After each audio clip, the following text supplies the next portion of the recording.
Assalamualaikum warahmatullahi wabarakatuh. Perkenalkan, nama saya Oktavina Disa Putri dari kelas 12 MIPA 4, nomor absen 22. Di sini saya akan sedikit membahas tentang kertas kerja perusahaan jasa.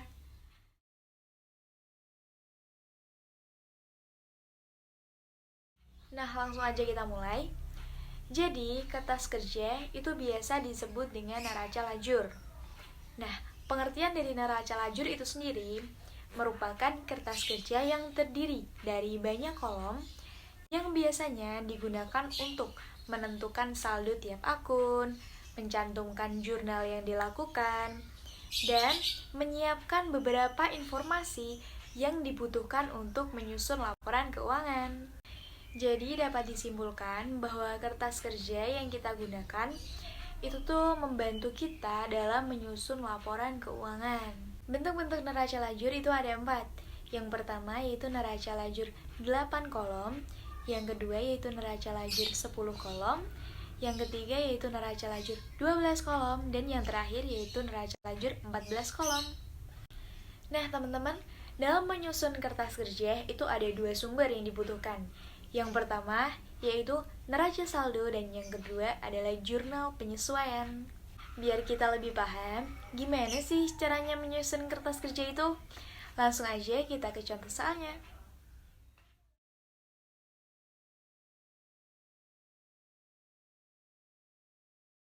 Nah teman-teman, kita langsung masuk aja ke contoh soalnya. Jadi ini ada tabel yang pertama. Tabel yang pertama itu merupakan tabel neraca saldo perusahaan Adijaya Medan. Nah, di situ sudah tertulis ya nama akun, debit dan juga kreditnya. Dan di situ sudah terlihat jelas juga jumlah antara debit dan kredit itu mereka sama. Jadi dapat disimpulkan bahwa data ini merupakan data yang balance. Nah teman-teman, untuk tabel yang selanjutnya yaitu tabel jurnal umum ya. Jadi tadi udah saya jelaskan bahwa jika kita mau menyusun kertas kerja itu kita membutuhkan 2 sumber. Yang pertama yaitu neraca saldo dan yang kedua yaitu jurnal umum. Nah, sudah tertera juga di tabel ya. Sudah ada keterangannya, debit dan juga kreditnya. Di situ juga jumlah antara debit dan kredit itu mereka sama. Berarti dapat disimpulkan bahwa data ini merupakan data yang balance ya teman-teman. Nah teman-teman, kita langsung aja menyusun kertas kerja atau neraca lajurnya.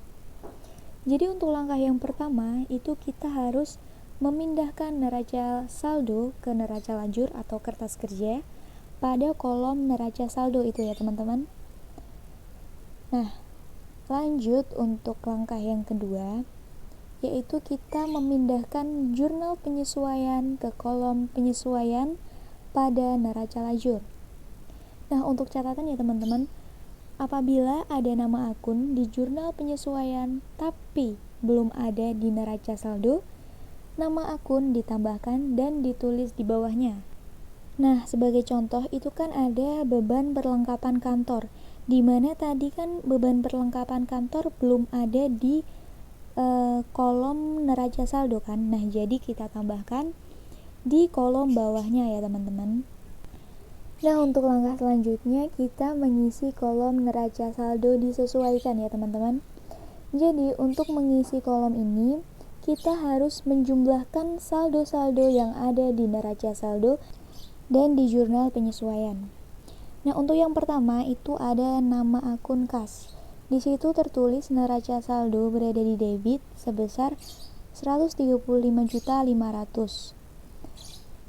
Terus kan di jurnal penyesuaian itu tidak ada, berarti langsung aja kita catat di neraca saldo disesuaikan pada kolom debit sebesar Rp135.500.000. Nah, untuk yang kedua itu ada piutang usaha. Piutang usaha di kolom neraca saldo itu tertulis pada debit sebesar 14 juta.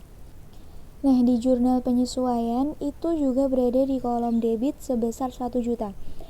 Nah, untuk catatan, jika debit bertemu dengan debit maka ditambah ya teman-teman. Berarti itu 14 juta ditambah 1 juta, maka hasilnya 15 juta kita tulis pada kolom neraca saldo disesuaikan di bagian debitnya. Nah, untuk yang selanjutnya ada perlengkapan kantor.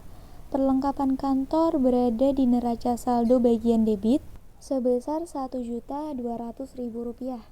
Nah, di jurnal penyesuaian itu tercatat di kredit sebesar Rp400.000. Nah, untuk catatan, jika debit bertemu dengan kredit, maka dikurangi ya teman-teman. Jadi itu ada Rp1.200.000 dikurangi Rp400.000. Hasilnya Rp800.000. Nah, kita catat di neraca saldo disesuaikan, tapi kita masukkan ke kolom debit. Kenapa? Karena hasil pengurangannya itu dicatat di saldo yang paling besar. Nah, saldo yang paling besar tadi kan ada di debit. Berarti di neraca saldo disesuaikan kita juga mencatatnya di debit. Begitu seterusnya ya teman-teman. Nah, untuk yang selanjutnya kita mengisi kolom laba rugi. Untuk mengisi laba rugi, nilai rupiah diambil di neraca saldo disesuaikan. Jadi kita fokus ke kolom neraca saldo disesuaikan ya teman-teman. Oke teman-teman, untuk pencatatannya, jadi kita hanya memperhatikan akun-akun beban dan akun-akun pendapatan. Nah, jika akun pendapatan kita masukkan ke kolom kredit, dan jika akun beban kita masukkan ke kolom debit ya teman-teman. Jadi di situ sudah tertulis bahwa ada pendapatan jasa. Jadi pendapatan jasa nanti kita masukkan ke kolom kredit. Itu sebesar 27.500.000. Nah, untuk akun-akun beban itu ada beban gaji, beban perjalanan dinas dan lain-lain ya teman-teman. Itu nanti kita catat di bagian debit ya teman-teman. Oke, jika udah kita jumlahkan. Nah, tadi yang jurnal penyesuaian dan neraca saldo juga kita jumlahkan ya teman-teman. Itu harus hasilnya balance, harus sama. Nah, jika di laba rugi itu tercatat kan jumlah debit sebesar 13.650.000. Nah, tetapi di kredit itu sebesar 27.500.000. Nah, ini kan tidak sama. Maka kita kurangkan antara kredit dan debit sehingga hasilnya Rp13.850.000.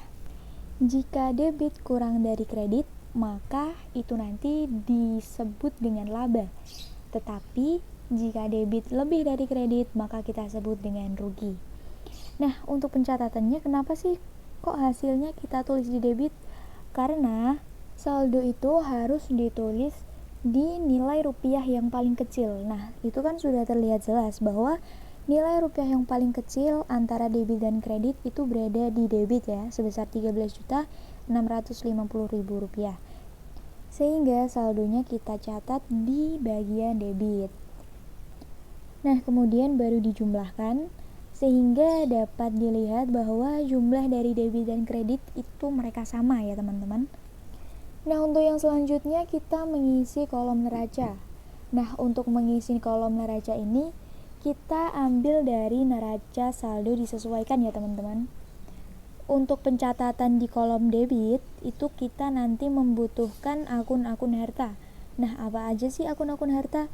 Jadi akun-akun harta pada tabel ini tuh ada kas, piutang usaha, perlengkapan kantor, sewa dibayar di muka, dan peralatan kantor ya teman-teman. Nah, untuk di kolom kreditnya itu kita mencatat dari utang dan modal. Itu ada utang usaha dan modal uang stabil. Nah, jika udah, selanjutnya kita jumlah tuh. Debitnya kan sebesar Rp179.050.000. Di sisi kredit sebesar Rp165.200.000. Nah, itu kan antara debit dan kredit itu tidak sama ya teman-teman. Jadi kita selisihkan antara debit dan kreditnya. Sehingga didapat sebesar Rp13.850.000. Nah, untuk hasil selisih itu kita tulis di kolom kredit. Nah, kenapa? Ya tadi kan udah dijelasin ya teman-teman di bagian laba dan rugi bahwa hasil saldonya itu kita catat di nilai rupiah yang paling kecil. Nah, di situ kan nilai rupiah yang paling kecil kan di sisi kredit. Jadi saldonya kita catat di sisi kredit. Setelah itu kita jumlahkan sehingga jumlahnya bisa balance, teman-teman. Oke, jadi cukup sekian penjelasan dari saya. Semoga dapat bermanfaat ya teman-teman. Wassalamualaikum warahmatullahi wabarakatuh.